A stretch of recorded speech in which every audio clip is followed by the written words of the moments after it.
세상을 이처럼 사랑하사라는 제목으로 하나님의 말씀을 전하겠습니다. 여러분, 우리가 같이 봉독한 오늘 본문은 되게 잘 아는 본문인 줄 압니다. 우리 어렸을 때는 가장 먼저 외웠던 본문이 바로 이 본문이었죠. 여러분 많이 과거를 생각하시면 생각이 나실 겁니다. 요즘도 신앙생활 하시는 분들이 처음에 암송해야 할 구절 중에 정말로 첫째 가야 할 구절 중에 하나일 것 같습니다. 하나님이 이 세상을 사랑하십니다. 이 말씀, 정말로 이 사랑, 세상 사랑이라는 이 말씀 아주 귀합니다. 우리 성령의 열매에 가장 첫 번째 가는 것이 바로 사랑이고요.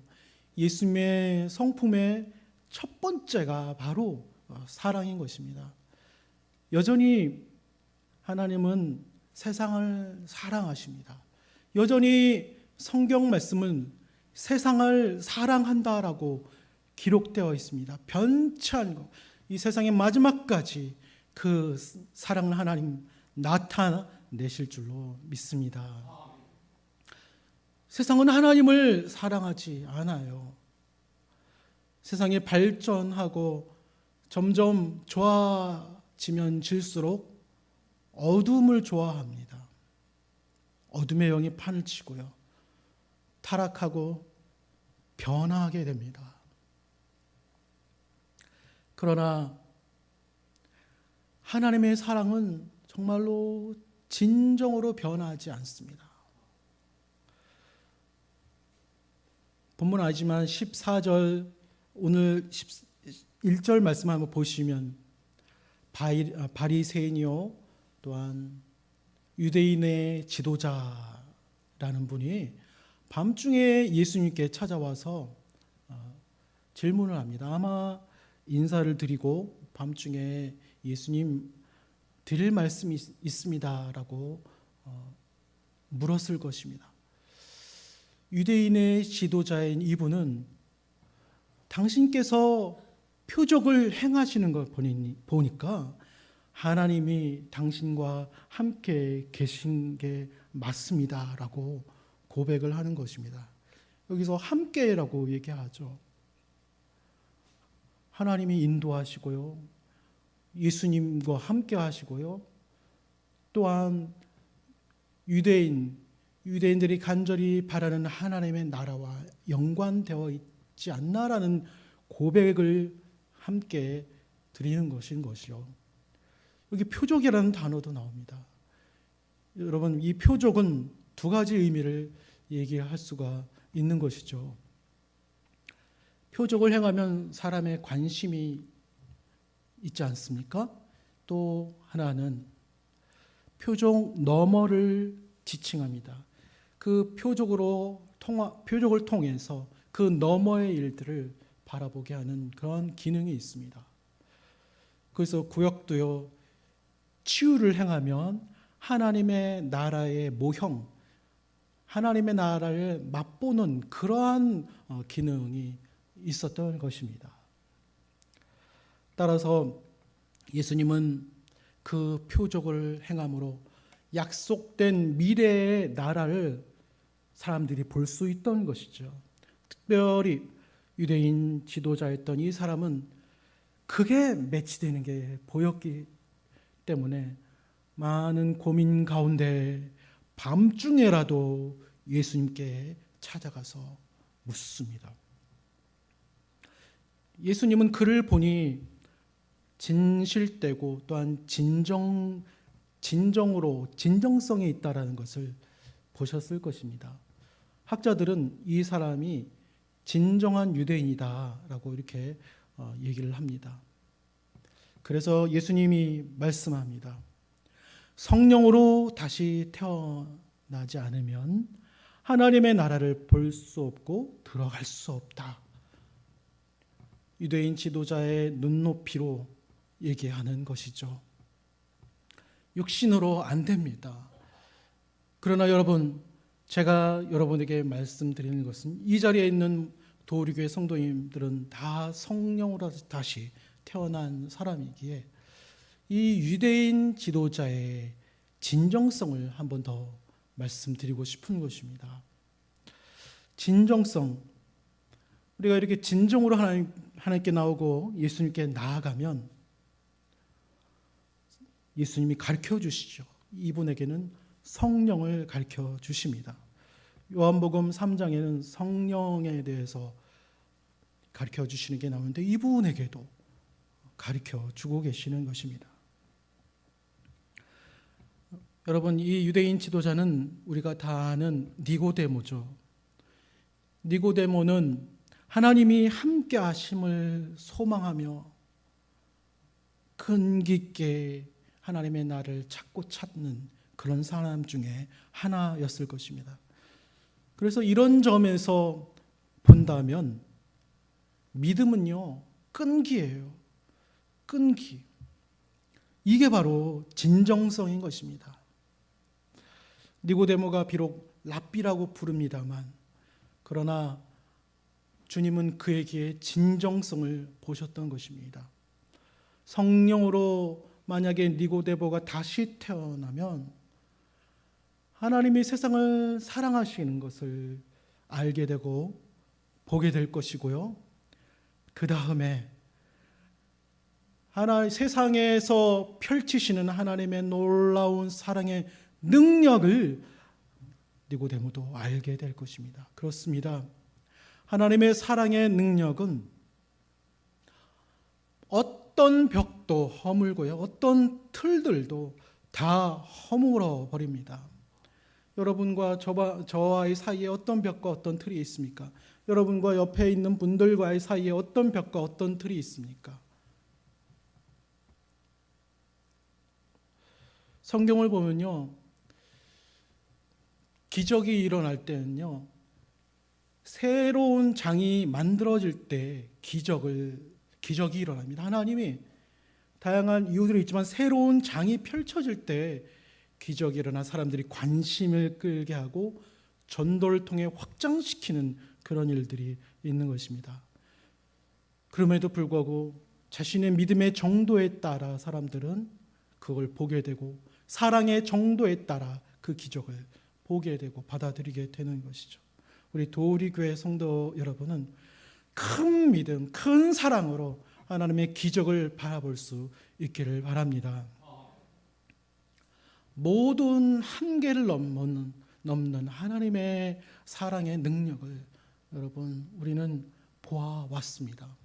하나님의 사랑의 능력, 하나님의 독생자가 믿었던 마리아의 뱃속에 내려오셔서 믿었던 마리아의 뱃속에 사람으로 잉태하게 하신 그런 사랑의 능력, 이 능력을 믿는 자는 어떻게 되겠습니까? 우리처럼요,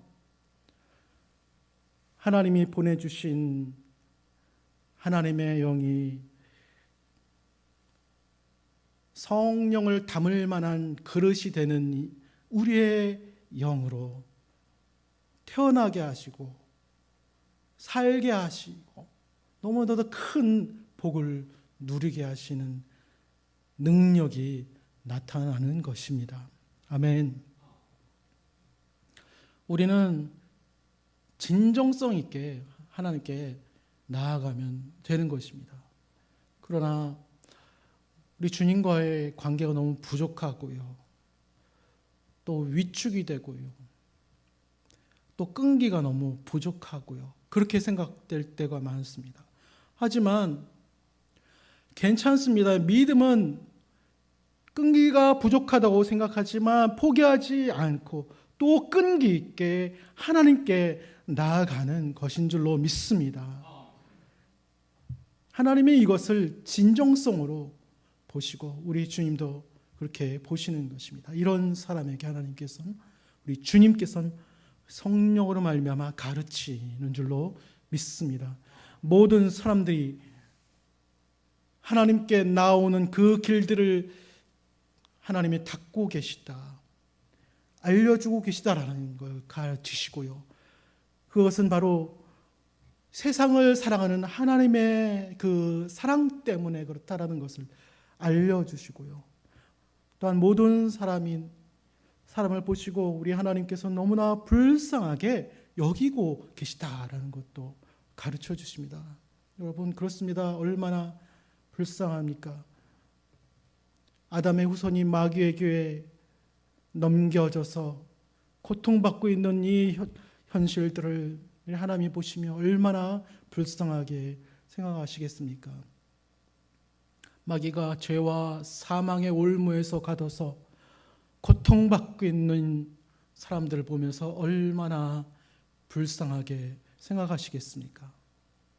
그래서 하나님 14절에 모세를 통해서 놋뱀을 만들어서 장대에 달아 높이 달아 이스라엘 백성들이 그것을 보면 치유받게 하셨는데, 그것처럼 우리 예수님을 십자가에 던져버리셔서 우리를 위하여 우리가 치유받게 하시고 자유케 하시게 하고자 하나님의 사랑을 나타내 주신 것입니다. 이제는 우리가 사람의 죄가 보이고요, 내 죄도 보이고요, 사람들이 얼마나 불쌍한지 내가 얼마나 불쌍했는지를 보게 해 주십니다. 이제는 하나님이 나를 판단하지 않고 다른 사람들로 판단하지 않는구나까지 믿어지게 되는 것입니다. 그래서 우리는 진정성 있게 그 사실을 믿고 받아들이고 다른 사람 판단하지 않고 다른 사람을 위하여 사랑하고 헌신하고자 하는 그런 진정성 있는 믿음이 우리 안에 녹아져 나야 하는 것인 줄로 믿습니다. 우리 진정성 있는 그런 믿음을 가졌으면 좋겠습니다. 우리 도우리 교회는 진정성 있는 믿음을 모두 갖는 성도님들이 될 수 있기를 예수님 이름으로 축복합니다. 하나님은 만물을 창조하시고요, 만물이 타락하셨지만 끝까지 책임지셨습니다. 모세의 법을 사람들에게 주셔서 자기를 되돌아보게 하시고요, 우리가 얼마나 타락한 존재인지를 알게 하시고 하나님이 얼마나 거룩하신지를 알게 하셨습니다. 그러나 거기서 끝내버리고 죽이지 않으시고요, 끝까지 살리셔서 책임을 지시려고 하시고요, 어떻게 하셨습니까? 인류의 구원의 주를 우리에게 주시고 십자가의 구원을 주시는 주를 우리에게 주시고 또한 그 믿음의 주이신 그분이 믿음을 우리에게 주시고 또한 믿음을 받으시는 그 주님을 우리에게 주셔서 완전한 메시아의 구원의 은혜가 우리의 심령 가운데 남아있게 하신 것입니다. 이게 얼마나 우리를 구원하기 위한 하나님의 진정성 있는 메시지입니까? 우리 또한 진정성이 있어야 합니다. 타락한 자들을 다 받으시는 우리 하나님의 진정성, 우리 또한 도우리 교회 성도님들 또한 다 그러한 진정성이 있어야 하는 줄 믿습니다. 그래서 우리 도우리 교회 목사님을 보게 되면 이러한 진정성 부분에서 의심하는 그런 성도님들이 단 한 분도 없을 줄로 믿습니다. 정말로 하나님의 사랑과 하나님의 은혜가 이 진정성을 통해서 우리가 보게 되는 것이죠. 받아들여지게 되는 것이죠. 또한 하나님의 사랑은요, 진정성뿐만 아니라 공감입니다. 하나님은 공감 그 자체입니다. 그래서 오늘 말씀은 진정성과 사랑, 진정성과 공감 이 부분에 대해서 말씀드리고 싶습니다. 우리 자신을 되돌아보면서 하나님의 사랑에 부합한지 우리가 은혜를 얻기를 원하는 것입니다. 하나님이 왜 독생자를 이 땅에 보내시는 방법으로 우리의 죄를 해결하셨습니까? 다른 많은 방법이 있을 수도 있을 거예요. 왜 그렇습니까? 바로 우리 사람을 공감하기 위해서인 것이죠. 하나님은 예수 그리스도를 통해서 우리를 보고 이해하고자 하셨습니다. 이러한 일들 때문에, 하나님의 섭리 때문에 우리가 예수님을 통해 하나님을 보게 되고 하나님의 시선으로 보게 되는 은혜를 얻게 된 것입니다. 하나님을 공감하면 어떻게 됩니까? 말씀드린 대로 세상을 불쌍히 여기고요, 하나님의 책임을 보게 되는 것입니다. 십자가의 핏부림, 여러분, 그 십자가의 핏부림이 우리 하나님의 책임이셨습니다. 그 십자가의 핏부림, 그것은 우리를 사랑한다는 명백한 증거인 것이죠. 그 십자가의 핏부림 아래서 우리는 굴복해야 하는 것이죠. 온전한 사랑 안에 우리 굴복해야 하지 않겠습니까? 십자가의 핏부림은 우리 마음과 양심을 다하여서 굴복해야 하는 것입니다. 사실 이 굴복은 한두 번 해서는 안 되죠. 계속적인 연습이 필요합니다.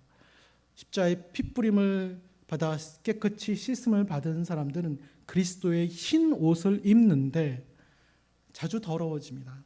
계속적으로 그 흰 옷이 깨끗하게 되어야 하고요. 우리 도리 교회 같은 경우는 또한 성령의 능력이 충만한 목사님을 통해서, 또한 우리 능력을 받는 우리 도리 교회 같은 경우는요,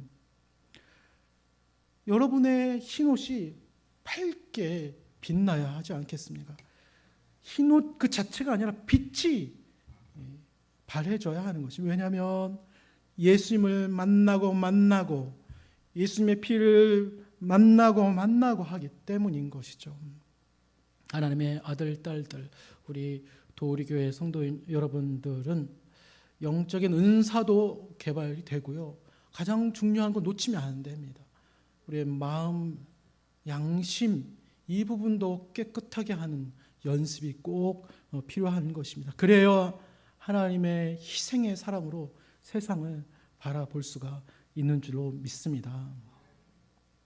내 마음이 하나님의 독생자로 말미암아 충만하여서 하나님의 사랑이 자연스럽게 흘러넘치는 그런 일들이 우리 도리교회에 앞으로 충만하기를 바랍니다. 우리는 너무나 부족하지 않습니다. 공감을 또한 잘 못합니다. 사실 어렸을 적에 많이 혼나고 자존감이 낮아졌던 사람은요, 완벽 기질이 생겨버립니다. 그래서 불완전한 것을 참지 못해요. 그래서 사실 그런 분들은 공감력이 떨어집니다.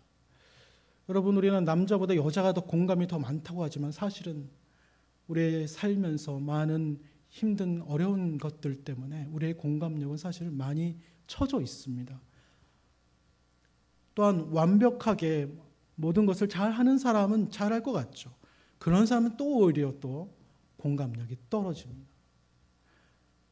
연습이 꼭 필요해요. 공감은 연습이 꼭 필요해요. 성령 통해서 우리는 연습이 필요합니다. 성령께 굴복하는 것을. 여러분, 세상에 이 연습하는 사람 엄청 많은 거 여러분 아십니까? 심리학자, 상담학자들이 많이 있죠. 그 중에서 자기 인생을 바쳐 연습하는 심리학자, 상담학자들이 있습니다. 10년, 20년, 제가 아는 사람 중에서도 그런 분이 있습니다. 자기 인생을 바쳐서요, 연습합니다. 이론적인 것들을 습득하려고요, 연습을 한 거예요. 이런 분들의 공감 능력은 상상을 초월합니다, 여러분. 상담자와 면담하면 그 사람이 몇 마디만 하면 공감의 세계가 총 천연색으로 펼쳐집니다, 여러분. 연습한 사람의 결과입니다. 한마디만 하면 눈물 흘리고요, 한마디만 하면 그 사람의 인생이 펼쳐질 뿐만 아니라 대안도 생각이 나는 것이죠. 일반 은총의 세계에 우리의 뇌와 우리의 지식과 지혜를 활용하면 그 정도인데, 우리는 성령 통해서 예수 그리스도의 십자가의 보혈의 피로 우리의 마음을 굴복하면 엄청난 일들이 우리에게 일어나는 것입니다. 그분은 어떤 일은 일어나냐면요, 자신의 연약한 부분도 치유할 수 있습니다. 20년 동안 심리학 상담적인 이론들을 자신의 신체에도 적용해 왔기 때문에, 꽃에게 사랑한다 얘기하면 꽃이 개화가 더 잘 되잖아요. 사람 세포는 아니냐 이거죠. 사람 세포도 그럴 수 있다. 칭찬하자. 사람 세포 자기에게 축복하자. 이런 이론적인 외교를 연습하고 해서 자신의 병도 치유하는 것이죠. 타인에게는 안 합니다. 왜냐하면 심리학자, 상담학자이기 때문에. 또한 상담하면서 엄청난 유료 상담 통해 이제 이것이 진행이 되는 것이죠. 시중에 보면 책이 많습니다. 긍정 훈련, 또한 심리 상담에 제가 학술 용어는 얘기 안 하겠습니다. 그런 여러 책들이 많이 있습니다. 누가 그걸 하겠습니까? 학자들이나 하죠. 그만큼 우리가 공감의 부분에서도 우리가 훈련이 부족하고 연약한 것이죠. 우리는 잘나지가 않습니다. 그러나 하나님은 우리를 잘 아시고 부족한 것 공감하시고요, 우리를 불쌍히 여기시는 줄로 믿습니다. 십자가의 핏부림으로 우리의 마음까지 우리가 굴복하는데 연습 꼭 하는 우리 도우리 교회 성도님들 될 수 있기를 바랍니다. 갈릴리 호수에 폭풍이 일어날 때 예수님과 제자들이 배를 타고 가고 있었습니다. 갈릴리 호숫가는 인구가 많은 편이었습니다. 왜냐하면 핍박을 피해 모였고요, 호수기 때문에 일거리들 여러 산업이 번창하고 있었습니다. 배를 만들고 또한 물고기를 어떻게 조리하고 등등의 일, 또 염료 산업도 많이 발달하고 있었습니다. 그런데 기후가 아열대성 기후이기 때문에 갑자기 폭풍이 부는 것입니다. 예수님과 제자들이 배를 타고 있을 때도 폭풍이 불었습니다. 그런데 넘실거리는 폭풍이 배를 집어삼킬 만한 그러한 위험에 있는데 예수님께서 주무시는 것입니다. 제자들은 예수님을 찾으며 급하게 깨웁니다. 예수님은 일어나시더니만 어떤 말씀을 하십니까? 어찌하여 너희는 두려워하며 믿음이 없이 그러느냐라고 핀잔을 줬을 것입니다. 시끄러운 폭풍 가운데 예수님이 작은 소리로 핀잔을 줬을까요? 큰 소리로 아마 제자들 핀잔 줬을 것입니다. 제자들 중에 어떤 사람은 예수님은 우리를 사랑하지 않나 봐. 또 어떤 사람은 의기소침해서 왜 우리를 안 돌아보는 거야? 삐져 있는 제자도 있을 것입니다. 제자들이 아니라 세상 사람들이라면 저거 집어 던져? 이렇게 생각했을 수도 있을 것입니다.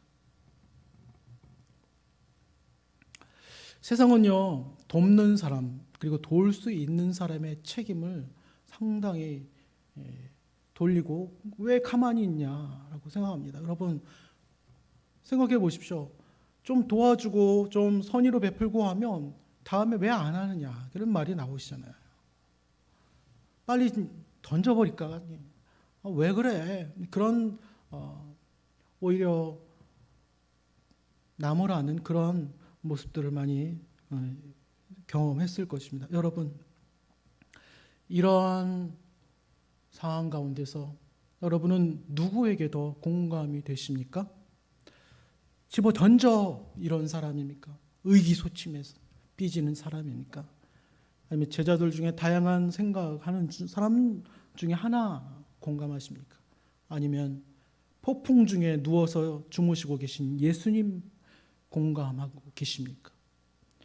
예수님이어야 될 줄로 믿습니다. 아멘. 여러분 예수님께서 말씀하셨습니다. 가다라 지방으로 가자, 바다 건너편으로 가자라고 얘기하셨습니다. 폭풍이 온다 할지라도요, 제자들은요, 예수님을 바라보며 평안을 얻어야 했었을 것입니다. 예수님을 보면서 평안을 찾고자 해야 했었을 것입니다. 우리가 왜 이렇게 폭풍으로 출렁출렁거리는지 모르겠습니다. 하나님의 독생자 예수님은 바다에 던져졌습니다.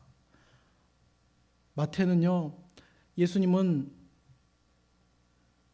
요나보다 더 크신 분이라고 했습니다. 여기 비유해서 얘기한다면 예수님은 십자가에 던져졌다라는 것입니다. 하나님의 때에 십자가에 던져졌습니다. 이 사실을 예수님은 아셨습니다. 하나님의 때가 오는구나. 내가 십자가에 던져져야겠구나. 그때를 확실히 알았던 것입니다.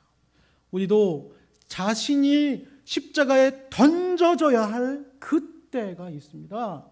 그때를 알아야 하는 것입니다. 그때 주저 없이 던져져야 하는 것입니다.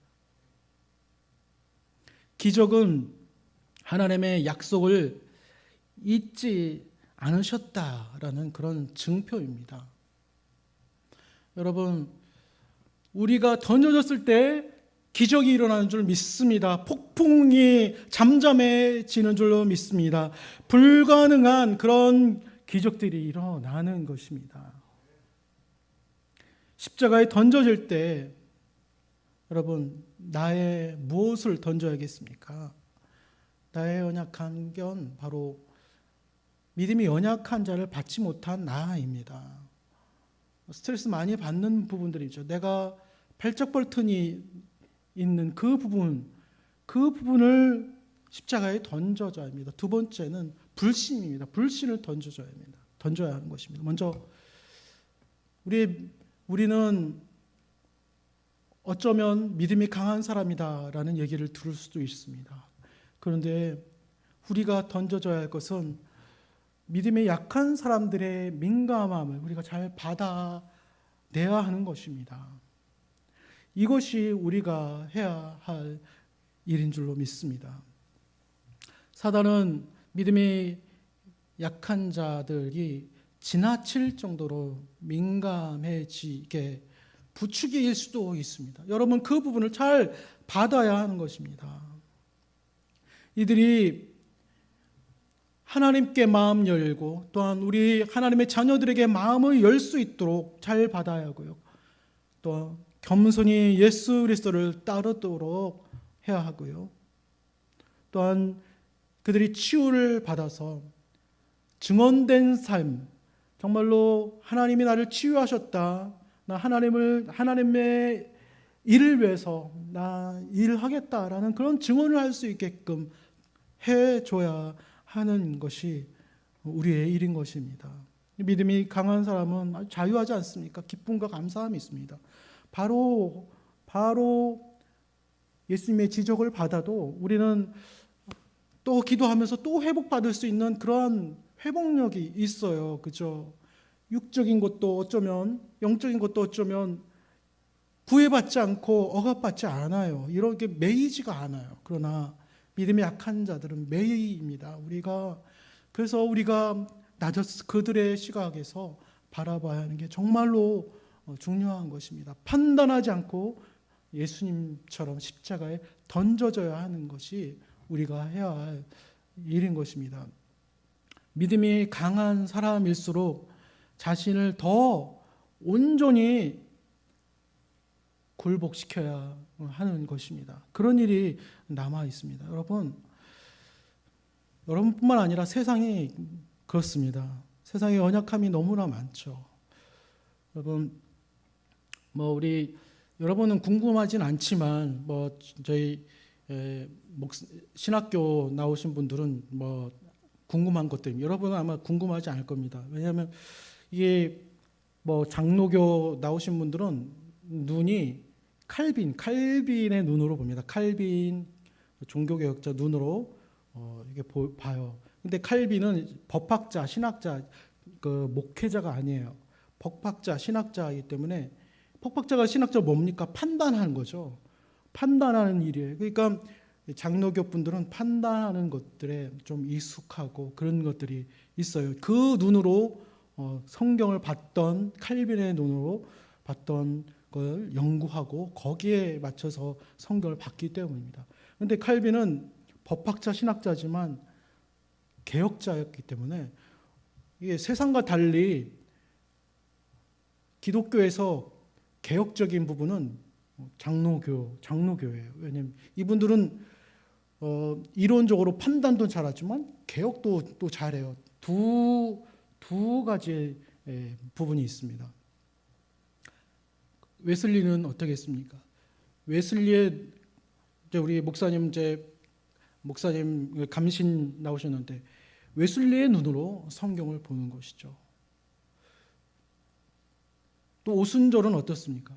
여러분 오순절은 한국에서는 오순절 몇 개 교단만 생각나실 텐데 미국에서 오순절이죠. 미국에서 오순절 태동했는데 오순절은 그 교회를 설립하는 자, 성령의 능력이 있는 그 설립자의 눈으로 성경을 보게 되어 있습니다. 이것은 제가 얘기하는 게 아니라 학적으로 그렇게 되어 있습니다. 미국서부터 전 세계에 있는 오순절 교회는 그 성령의 능력을 가지고 그 교회를 하나님의 인도하신 가운데 설립한 그 설립자의 눈으로 성경을 보게 되어 있습니다. 그 경험과 체험을 통해서 보게 되어 있는 것이죠.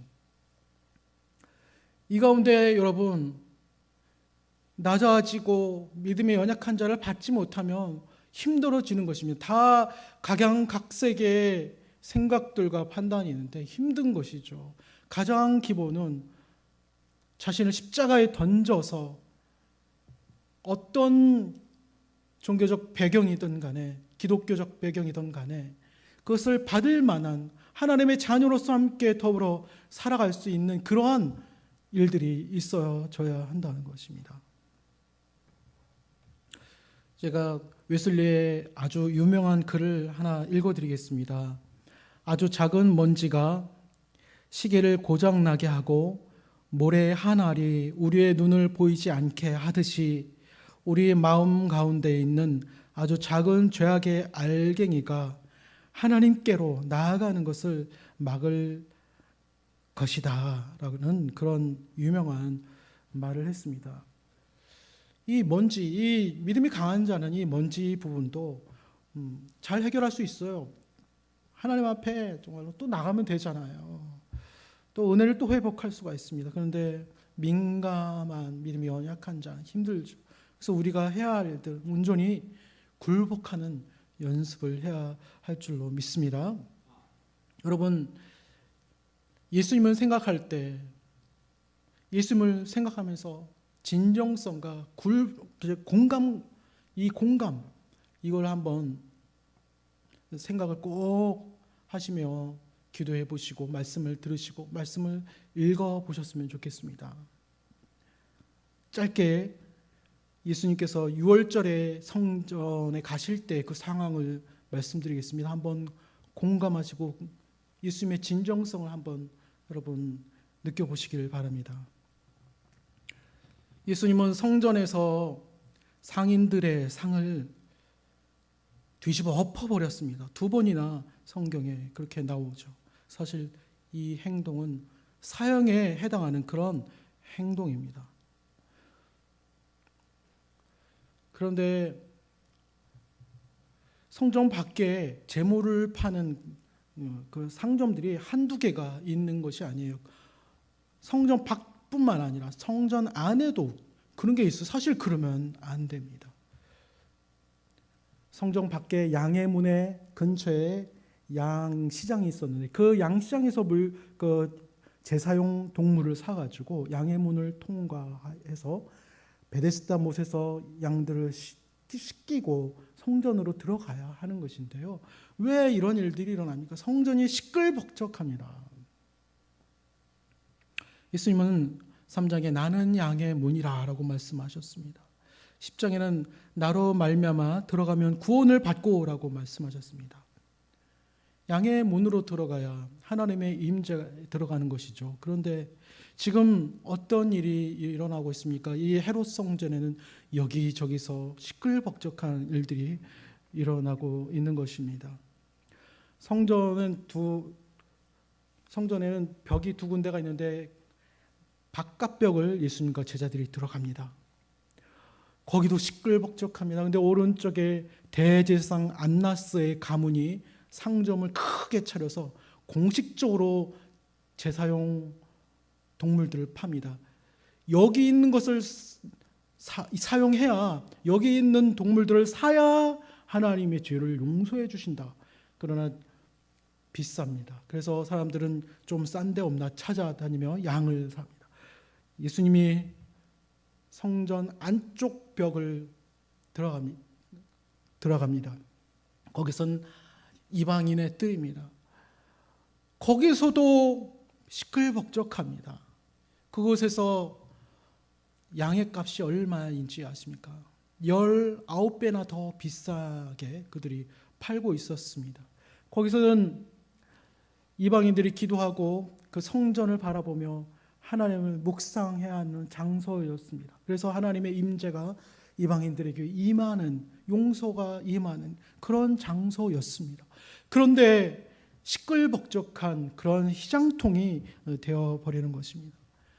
예수님은 거기서 둘러엎으신 것이요, 예수님이 둘러엎으신 것은 바로 이방인의 뜰인 것이죠. 잠시 후면 예수님이 이방인들도 성소 안에 들어가게끔 하시는 그러한 문이 되실 것입니다. 휘정을 찢어버릴 것입니다. 그런데 예수님은 이방인들이 제대로 하나님께 예배도 못 드리고 하나님께 용서를 구하고 묵상하지도 못하는 이 상황들을 참을 수가 없는 것이죠. 그래서 사역 초기에도 한번 둘러엎으시고 또 사역 말기에도 둘러엎으시고 하셨던 것입니다. 그러나 학자들은요, 12살 성인이 되고 매해마다 예수님이 성전에 오실 때 둘러엎으신 것은 연례 행사였을 것이다 라고 주장하는 사람이 있습니다. 몇 번 둘러엎으신지 모른다는 거예요. 이방인을 향한 하나님의 사랑, 하나님의 계획을 향한 예수님의 그 마음, 여러분 공감이 되십니까? 사실 이 문제 때문에 이것은 사형에 해당하는 것이죠. 그럼에도 예수님은 그렇게 하셨습니다. 그 성전은 결국에는 예수님이 계실 때도 보수공사하고 확장공사하는 중이었는데 다 성전이 완공되고 10년도 안 돼서 다 파괴가 됩니다. 거기서는 어느 시기에는 주피터 신이 세워지고요, 어느 시기에는 성전 기사단의 본부가 되고요, 또 어떤 시기에는 이슬람 사람들만 거기에 들어갈 수 있는 몇백 년 동안 그렇게 되고요. 지금은 638년에 사원이 세워졌지만 지금은 또 어떤 나라의 왕이 돈을 많이 줘가지고 황금 도금을 줬어요. 그래서 돔이 밝게 빛나지 않습니까? 이슬람 사원이 밝게 빛나는 돔이 이 성전산에 세워져 있습니다. 이 성전산은 어떤 산입니까? 모세를 통해 여호와 이레라고 명명되어진 그 산입니다. 그 산이 지금 그렇게 되는 것이죠. 다 왜 그렇습니까? 대제사장이 로마 총독의 임명하에 거기서 하나님의 뜻대로 행하지 않은 부분들이 있죠. 부패하고 타락했기 때문이죠. 2명의 대제사장이 세워진 것이죠. 원래 1명이어야 되는데 로마 총독이 2명을 세워버린 거예요. 그래서 착취하고 돈을 끌어모으고 하는 부분들이 많았고요. 그래서 공문서를 보면, 로마 공문서를 보면 대제사장이 너무 많이 갖고 간다, 그런 공문서도 있을 정도로 타락한 것입니다. 하나님의 마음, 우리 주님의 마음이 얼마나 아프겠습니까? 여러분 공감이 되시겠습니까?